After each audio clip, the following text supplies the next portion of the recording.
Welcome to the unofficial introduction to music theory. Where do we begin? With the note. What is a note? It is a frequency. So the consensus is that 440 hertz, i.e. fluctuations or vibrations per second, is A. We could call it anything, but we call it A. And 880 fluctuations per second is also A, because in the time that one wave occurs, two waves occur, A1 and A2, it's the same note, they have the same musical properties, so we call them the same thing. When two waves occur, in the time that three waves occur, we have what's called a fifth, and this is harmony. It's the most fundamental harmony that we can create, aside from this 1 to 2 relationship. So if you go from C, let's say, a fifth, and then you go a fifth again, you get a new note, D, because we don't end up back at C, we carry on further, and then from D we go up another fifth, and then we end up at A, and so it goes until we end up. So if you create a frequency at the top, make a circle, because if we end up getting back up to the top, we've doubled the frequency and call it the same thing. If we then call this 440 and 880, let's say, and we cycle around like that, going 440, 500, 600, etc., all the way around to the top, so we would go up an octave, Anyway, so if we then look at if this was two fluctuations and then we had three fluctuations at the same time, i.e. the fifth, is here, we would jump there, and so when we go up a fifth again, we end up going there, until we end up creating, anyway, all the notes in the musical scale. So it's a mathematical relationship, the most fundamental mathematical relationship we can create, and that is the foundation of music. But what's crazy is that when I take all the simplest ratios I can and just kind of stick them together in ascending order, so it would go a fifth and then a fifth again, and now we're very high. But so we take this note, let me illustrate on the piano, if you can see it. I go from this note up a fifth, and then I go up a fifth again, and I get to my D. But I can play the D down here. I halve the frequency, and I get that.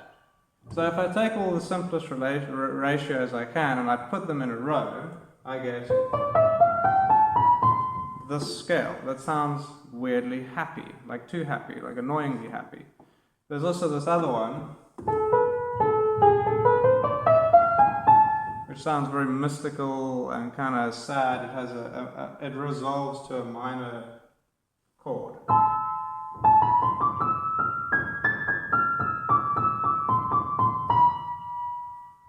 You see how it resolves there? It resolves on the minor. The other one resolves on the major. So I argue that they're like these polar opposites, and music exists in this kind of space between them. Anyway, but the point is, the amazing thing is that my mind is interpreting these ratios, the simplest ratios that I can use to make a chord, as something happy sounding, Oh, sorry. And then I can alter this to go to this kind of mystical, I don't quite understand the origin because it's not the simplest ratios, but if I lower the 1, 3, 5, if I lower the 3, I get this very sad sounding chord. And this amazes me because whether you are, whether you're from Australia or whether you're arguably some old Native American chap from 7,000 years ago, no matter where you come from, no matter what language you speak, we all speak the same language musically. We all interpret this as something happy relative to this something sad. So this fundamental mathematical relationship between